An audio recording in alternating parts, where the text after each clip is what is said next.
నమస్కారమండి అందరికీ. ఆది దంపతులు తమ పుత్రులను ఆదేశించిన విధానం గురించి తెలుసుకుందాం ఈరోజు.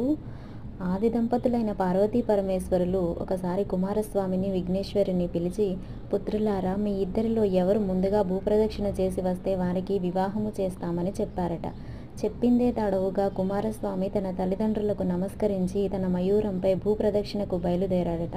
గణపతి మాత్రం కైలాసం మందే ఉండిపోయి ఒకానొక నాడు పార్వతీ పరమేశ్వరుల దగ్గరకు వచ్చి వినమ్రుడై 3 పర్యాయములు వారి చుట్టూ ప్రదక్షిణ చేసి సాష్టాంగపడి నమస్కరించి లేచి తనకు పెళ్లి సన్నాహాలు చేయవలసిందిగా కోరాడట.